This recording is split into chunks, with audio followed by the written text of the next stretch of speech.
So ఇది అంతా మనం రియల్ లైఫ్ గురించి మాట్లాడుకున్నాం. ఒక్కసారి మళ్ళీ రియల్ లైఫ్ అటువైపు వెళ్తే ఫిల్మ్ ఇండస్ట్రీలో, మలయాళ ఫిల్మ్ ఇండస్ట్రీలో ఒక్కసారి మీరే సూపర్ స్టార్ అయిపోయారు, మీ దగ్గరే కలెక్షన్స్ ఎక్కువ వస్తున్నాయి, మీకు డిమాండ్ ఎక్కువ ఉంది, లైన్లు కట్టారు, ఇవన్నీ అనుకున్న టైంలో ఒక రకమైనటువంటి జెలస్ ఫ్యాక్టర్ అనేది కూడా కనిపిస్తుంది కదా. షకీలా ఇలాంటి మూవీస్ చేస్తుంది కాబట్టి అలా వచ్చిందా, లేదు షకీలా బి గ్రేడ్ ఆర్టిస్టు ఇలా అనుకునే వాళ్ళలో మెన్ ఎంత ఉంటారో విమెన్ కూడా అంతే ఉంటారు కదా. కో స్టార్స్ అనుకోండి, హీరోయిన్స్ అనుకోండి, వాళ్ళ దగ్గర నుంచి ఎలాంటిది ఎక్స్పీరియన్స్ అయ్యారు మీరు? అదంతా ఏం లేదు, ఏం పట్టించుకోలేదు. ప్రాబ్లం ఏమంటే నా కాడ మీరు ధైర్యంగా వచ్చి మాట్లాడితే కదా, నాకు ఫ్రెండ్స్ లేదు ఎనిమీస్ లేదు, మీరు వచ్చి మాట్లాడితే కదా నా ఫీలింగ్స్ ఏమని నీతో మాట్లాడి షేర్ చేసుకోవటాలు. ఎందుకు మాట్లాడలేదు? భయం. ఎందుకు? నేను మాట్లాడతాను లేను. ఫస్ట్ ఆఫ్ ఆల్ వాళ్ళు ఫ్రెండ్లీగా వస్తే నేను హలో అని మళ్ళీ అంటానో లేదో అని ఫస్ట్ భయం. సెకండ్, ఓవర్ కొంచెం అడ్వాంటేజ్ తీసుకుంటామంటే ఇవి మళ్ళీ మనకి డేట్స్ ఇచ్చదో లేదో ఇల్లే అనుకోవటం. I need friends, I'm just a human being like you. నేను కూడా మీతో కూర్చొని అన్న నాకు ఆశగా ఉంటుంది. నాకు ఒక రూము, నాకు ఒక క్యారవెన్, నా సొంత క్యారవెన్ ఉండేది.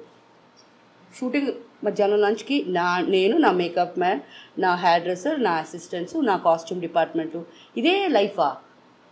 మీరందరూ మాత్రం అక్కడగా కూర్చొని నవ్వుతూ జాలీలు చేసుకుంటూ తింటున్నారు. అంటే మేబీ మీకు ఒక స్టార్డమ్ అనేది వచ్చింది కాబట్టి మిమ్మల్ని ఆ స్థాయిలో ఊహించుకున్నారు కాబట్టి సెపరేట్ ట్రీట్మెంట్ ఏమో. బట్ నాకు అది వద్దు, నాకు అది నేను ఎప్పుడు ఆశపడలా. నేను మీతో ఉండాలా అంటే మీరే సో నన్ను దూరం. అప్పుడే ఏదైనా రూమ్ నాకు సపరేట్గా పెట్టేసేవాళ్ళు, నాకు నా ఎయిర్ కూలర్స్ ఉంటాయి, అవన్నీ ఆల్రెడీ జిల్లని చేసి పెడతారు. ఇవన్నీ చూసి నాకు వద్దురని ನಮ್ಮ క్యారవన్ కొనుక్కుంటాం. అదే చెప్పాను కదా 20 గాడీల దాకా కొన్నానని. క్యారవన్ సొంతంగా కొనుక్కొని ఆ క్యారవన్లోనే ఉండటం, దాంట్లోనే ట్రావెల్ చేయటం, అలాగంతా నేను సపరేట్గా నన్ను పెట్టేశారు. I feel really bad. ఇప్పుడుందా క్యారవన్? అది లేదు, ఇప్పుడు నాకు వర్కే లేదే. ఇప్పుడు ఒక రెంట్కి ఇచ్చున్నాను, బట్ అది ఆల్రెడీ చాలా పాతది అయిపోయింది. అనుకోని sell it of. Real life గురించి మాట్లాడుకున్న తర్వాత రియల్ లైఫ్లో హీరోయిన్లు కావచ్చు, కో స్టార్స్ కావచ్చు, వీళ్ళందరూ చూసిన తర్వాత ఒక జెలస్ ఫ్యాక్టర్ అనేది కూడా మనం మాట్లాడుకున్న తర్వాత హీరోయిన్స్తో ఎలా ఉండేది మీకు? బయటకు వెళ్ళినప్పుడు, ఏదైనా ఫంక్షన్స్కి వెళ్ళినప్పుడు, లేకుంటే ఫ్యామిలీ ఫంక్షన్స్ కాదు ఫిల్మ్ ఫంక్షన్స్కి వెళ్ళినప్పుడు అవార్డ్స్ సెరమనీస్ అనేవి ఉంటాయి. No, never. నన్ను ఇదివరకు ఒక్క అవార్డ్ ఫంక్షన్లో కూడా పిలవలేదు ఎవరు. ఎందుకని? అది రీజన్ తెలియదు, ఏం చెప్పలేదు, మీరు అడగలేదు, ఎక్స్పెక్ట్ ఎవరిని అడగాలని తెలియదు కదా. వై ఎప్పుడు కాదు 25 yearsగా ఒక్క అవార్డ్ ఫంక్షన్కి నన్ను పిలవాల. అటు ప్రొడ్యూసర్స్ సైడ్ నుంచి ఎవరు పిలవాల, ఎవరి దగ్గర నుంచి రాలేదు. సో అప్పుడే కదా మిగతా హీరోయిన్స్ చూసినప్పుడు మనకి ఎలా ఫీల్ అవుద్దని అట్లీస్ట్ అనుకొని చూడాలంటే కూడా ఎక్కడైనా ఎల్లుంటే కదా, మనం ఎక్కడ వెళ్ళలేదు కదా. ఫిల్మ్ ఇండస్ట్రీ అనగానే ఒక రకమైన చిన్న చూపు ఉంటుంది. అంటే ఇప్పుడు కాదు, 25 ఏళ్ల క్రితం ఇప్పుడు కూడా ఉంది. చెప్పండి, ఇప్పుడు కూడా అలాగే ఉంది. You don't see any change? I don't see any change. అది అప్పటి నుంచి ఇది it's ocean. Cinema industry is ocean, full of dirtiness, full of nepotism, full of corrupted people. ఏ మంచి వాళ్ళకి కరెక్ట్ అయిన వర్క్ రాదు. ఏమి ఇక్కడ హీరోయిన్స్ లేరా? తెలుగు అమ్మాయిలు తక్కువ ఉన్నారా? తమిళ అమ్మాయిలు తక్కువ ఉన్నారా? ఎందుకు తెచ్చుకుంటారు మీరు బాంబే నుంచి? ఎమీ జాక్సన్కి మనమే వర్క్ ఇవ్వాలా? పిలిపించి ఇన్ని కోట్లు ఆమెకి ఇచ్చి మనం వర్క్ ఇవ్వాలా? వాళ్ళకి అక్కడ వర్క్ ఉంటుంది, ఆ క్యారెక్టర్కి ఇక్కడ పెట్టండి అయ్యా. తెలుగు అమ్మాయిలు బాగాలేరా? ఎంతమంది ఎంత అందంగా ఉన్నారు, ఎంతమంది వర్క్ కోసం టాలెంటెడ్ ఉన్నారు, ఎతుకుతున్నారు. వాళ్ళని పట్టుకోకుండా ఏంటి మీరు చేసేసి అప్పటి నుంచి this is a shit. I don't care. ఇప్పుడు నేను ఇలాగంతా మాట్లాడేదానికి నేను రేపు మీరు నాకు వర్క్ ఇరు, ఈ మొహం మీరు ఇచ్చిన వల్ల నేను రాలా. నాకు ఆల్రెడీ ఉండేది ఉంటుంది, వచ్చేది నాకే వస్తుంది. సో నాకు ఎవరి మీద భయం లేదు. పెట్టుకోండి, పిలిపించండి తెలుగు అమ్మాయిల్ని. ఎంతోమంది నెల్లూరులో ఉంటారు, ఎతకండి. విజయవాడలో ఉన్నారు, ఎతకండి. ఆర్టిస్టులు మేము రావాలి అని మీకు ఫోటోలు పెడతారు, వాళ్ళని పట్టుకోండి. లేదు బాంబే నుంచి తెచ్చుకోవటం నాన్సెన్స్. అయితే మీరు చేసినటువంటి మూవీస్ కావచ్చు, ఆ టైంలో మీకు ఉన్నటువంటి ఒక ఇమేజ్ కావచ్చు, ఆ నేపథ్యంలో ఇంట్లో ఫ్యామిలీ మెంబర్స్ ఏమో పర్లేదు కంటిన్యూ చేయమని చెప్పారు because you are getting money అనేది. మీ చుట్టుపక్కల ఉన్న వాళ్ళు లేకుంటే మిగతా వాళ్ళు ఎలా చూసేవాళ్ళు మిమ్మల్ని ఆ టైంలో? నాకు ఎప్పుడు ఎవరి గురించి కూడా ఆలోచించలేదు, లెక్కలేదు. మీరెవరు నన్ను ఏ చూపు చూసేదానికి కాదు. నేను కష్టపడింది నా కుటుంబం, స్వార్థం. ఐఎమ్ ఎ సెల్ఫిష్ పర్సన్ ఆ టైంలో బికాస్ నా family was more important. My mother was important, నా తర్వాత సిబ్లింగ్స్ వర్ ఇంపార్టెంట్. స్వార్థంగా నేను ఒళ్ళు చూపిస్తా, ఏదో నేను చేసుకున్న నా కర్మ అది. మీరెవరంటే నన్ను కమెంట్ చేసేదానికి? ఎప్పుడు పట్టించుకోవాలి. I don't care and I don't care till now. ఇప్పుడు అదే ఫ్లాట్లోనే ఉంటున్నాను, ఇప్పుడు దిగి వెళ్తున్నాను. ఇప్పుడు వచ్చేటప్పుడు కూడా కింద విక్కి దాదా హలో అమ్మా అన్నారు. ఎందుకు మా పెళ్ళికి రాలా? దాదా ఏం ప్రాబ్లం అంటే, తను కూతురు ఇక్కడే పుట్టింది. నిశ్చితార్థ పెళ్లి చూపులకి నన్ను రమ్మన్నారు. పైన ఇంట్లో ఉంటున్నాను నేను. వస్తా అని పోలా. మళ్ళా నిశ్చితార్థకి రమ్మన్నారు, వెళ్ళలా. పెళ్ళికి నేను బ్యాంకాక్లో ఉన్నా. తర్వాత తాళి ఏదో 3వ రోజు ఏదో దానికి పిలిచారు. నేను వస్తానన్నా, రాలా. ఇప్పుడు చూసారు, ఇప్పుడు అడిగాడు వస్తానని చెప్పి రాలేదు. ఆడి మాసం వచ్చేసింది కదా, ఇప్పుడు మీ అమ్మాయిని తీసుకొస్తారు కదా, ఇప్పుడు తనకి ఏం కావాలో వచ్చి చేస్తా. మీకు అర్థం కాదు, అమ్మాయికి ఏం కావాలో అది నేను చేస్తా. ఎందుకంటే తను పుట్టి వచ్చినప్పుడు నేను ఆరతి తీశాను అనమాట. నా మనసులో ఏముంది అంటే, పెళ్లి చూపులకి నన్ను పిలుస్తున్నారు. ఏంటి ఈమె ఎంత క్లోజ్గా ఈ అమ్మాయితో ఫ్యామిలీ ఎందుకు అనుకుంటారు? ఎందుకు వాళ్ళని ఆ క్వశ్చన్ వాళ్ళు మైండ్లో వచ్చేదానికి నేను కారణం. అమ్మాయి మంచి బంగారు బిడ్డ, బాగా చదువుకుంది, స్కాలర్షిప్లో చదువుకుంది. ఇది ఇప్పుడు నేను మేకప్ వేసుకొని నగలు వేసుకొని వచ్చి నా సొంత వాళ్ళే మనల్ని పిలవలా, ఏదో ఒక మాట సామర్థ్యం నన్ను పిలిస్తే నేను వెళ్ళి కూర్చుంటే ఏమవుద్ది? పెళ్ళికి వెళ్ళి ఉండాలి, బట్ నేను లేను. ఈ తాళికి ఈ రిచువల్స్కి అంతా నేను already I'm not married. So ఏంటిది ఇది ఎంతో వద్దు. ఇప్పుడు అమ్మాయి వస్తుంది, 2 రోజుల్లో వస్తుంది. అమ్మాయి నీకు ఇంట్లో ఫ్రిడ్జ్ ఉందా, టీవీ ఉందా, ఏమేమి కావాలా చెప్పు, లెస్ట్ 1 నిమిషంలో రప్పించి ఇదే నీ పెళ్లి ప్రెసెంట్ అయిపోలా. ఈ పెళ్ళిళ్ళకి వెళ్ళి వాళ్ళకి డౌట్లు వచ్చి వీళ్ళు ఇంత క్లోజ్గా ఉన్నారని చెప్పి అది నాకు కరెక్ట్ పడలా. మీరు ఇప్పుడు ఒక మాట అన్నారు, మోస్ట్ సెల్ఫిష్ పర్సన్ అనేది. మీకంటే కూడా ఫ్యామిలీ మెంబర్స్ ఎక్కువ అనిపించలే? వాళ్ళు కూడా నాలాగే కదా ఉంటారు, ఆ ఫ్యామిలీ నుంచే కదా వచ్చాను. మరి నేను సెల్ఫిష్ అంటే వాళ్ళు కూడా సెల్ఫిషే కదా. అయితే ఇన్ని చేసిన తర్వాత కాస్టింగ్ కౌచ్ అనేది కూడా వినిపించింది కదా, చాలా ఉంటుంది దాని గురించి. ప్రతిసారి ఒక మూమెంట్స్ అనేవి వచ్చాయి, ప్రొటెస్ట్లు అనేవి అయ్యాయి. Have you ever face that kind? No. I wish నాకు ఒక ఛాన్స్ దొరికింది. ఎవడన్నా నన్ను అడిగి ఉండాలి. ఏం చేసేవాళ్ళు? అయ్యో ఎలా కొడతానో తెలీదు. ఒకవేళ నచ్చుంటే ఓకే అంటాను. నన్ను ఏం చేయమంటావు? ఇలా ప్రొడ్యూసర్ చాలా పర్సనాలిటీగా ఓకే అంటానేమో. ఓకే, ఒకవేళ పొట్టిగా గిట్టిగా బాగాలేకపోతే అయిపోయా అంటానేమో. ఏమో తెలీదు. అనిపించింది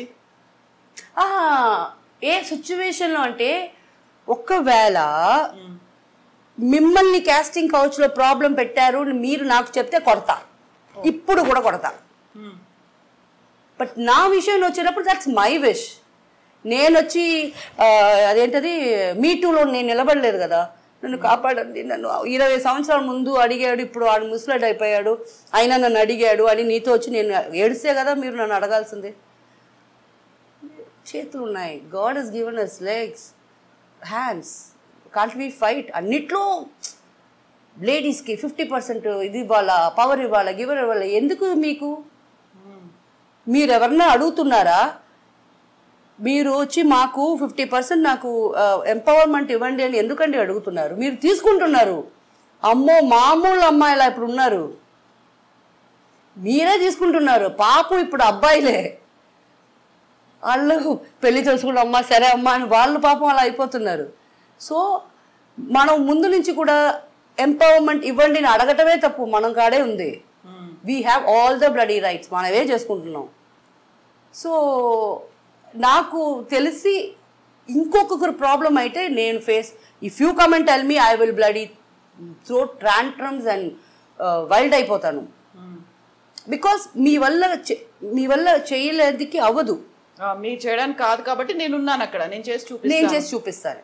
బట్ నాకని వచ్చినప్పుడు యాక్చువల్లీ నా మైండ్ ఎలా ఉంటుందో. ఇప్పుడు కూడా ఇది ఎంత ఫార్వర్డ్ థింకింగ్గా పీపుల్ చూస్తారని నాకు తెలియదు. అండ్ నాకు డ్రామాలు చేయటం రాదు. ఓ నో, అదంతా మన వల్ల.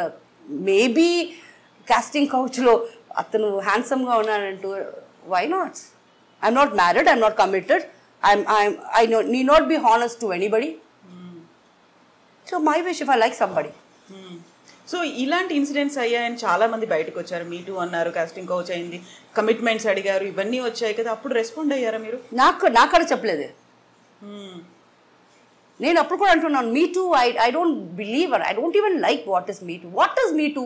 20 సంవత్సరాల ముందు అడిగినప్పుడు నీ నోట్లో ఏం పెట్టుకున్నావు అప్పుడు అడగకుండా, ఆడు 20 సంవత్సరాల ముందు అడిగినప్పుడే ఆడికి 60 ఏళ్ళు, ఇప్పుడు 80 సంవత్సరాలు అయింది. ఆయన పెట్టుకుని నువ్వు ఇప్పుడు ఎందుకు మీ టూలో చెప్పి ఎందుకు అసైన్ చేస్తున్నావు? What is the use?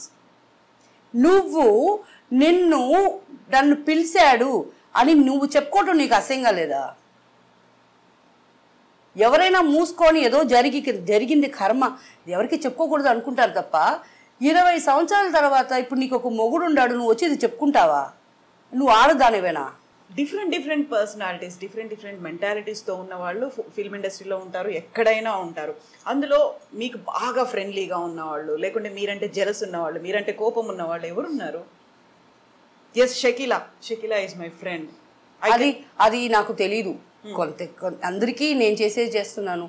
కొంతమంది నన్ను ఫ్రెండ్స్ అనుకుంటారు, కొంతమంది నేను ఇలా ఓపెన్గా మాట్లాడుతున్నాను, అది దాని కాడ వెళ్తే మనకు టెన్షన్ అనుకుంటారు. బట్ ప్రతి ఒక్కరు మన ఇంటికి వచ్చి ప్రతి ఒక్కరు మీ ప్రాబ్లమ్స్ చెప్పుకునేదానికి వస్తున్నారు. నా తమ్ముడు అంటాడు ఎప్పుడు, నీ ఇంటికి వస్తే ఆల్ నెగటివ్ పీపుల్ వస్తున్నారు. That's because I'm positive. It's great, నిజంగా గ్రేట్ స్టేట్మెంట్ అది.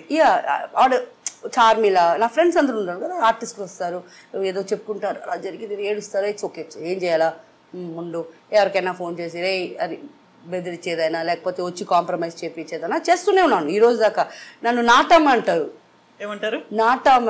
అది దాదా కాదు, నాటమ్మ అని ఒక ఫిల్మ్ రాలా? అన్ని సెటిల్మెంట్లు చేసేసి కూర్చోబెట్టి అన్ని రెడీ చేసి, లేకపోతే వదిలే ఇది వద్దు మా, ఇది వద్దమ్మా, ఇది వర్కౌట్ కాదు అని చెప్పటం వల్ల ఏదన్నా, నాకు రోజు ఈ పని ఉంది. ఈ కంకణం వేసుకొని పెద్దరాయుడు, అమ్మా పెద్దరాయుడు సొంపు తీసుకున్నావా అంటారు నన్ను. ఎవరైనా వస్తున్నారే పెద్దరాయుడు సొమ్ము తీసుకున్నావా అని, ఆ సొమ్ము పక్కన పెట్టుకోవాలి కదా అని అలా టీస్ చేస్తూ ఉంటారు. సో సలీం నన్ను అలా అడిగినప్పుడు, Saleem, that's because I'm a positive person. Negative people come to me, want to change their lives to positivity, so they come to me. నువ్వు ఇలా చెప్తే అలా, then where will they go? అందరికీ చెవులు ఉన్నాయి, అందరికీ నోరు ఉంది, ఎంతమంది లిసన్ చేస్తున్నారు? ఒక కష్టం, ఒక మంచిది, ఒక చెడు, ఒక ప్రాబ్లం ఒక చెవుతో వింటారా? ఎవరన్నా మన ప్రాబ్లమ్స్ వింటారా అని ఒకరైనా ఉండాలి కదా. సో నేను అక్కడ ఇనే పొజిషన్లో ఉన్నా. I will listen.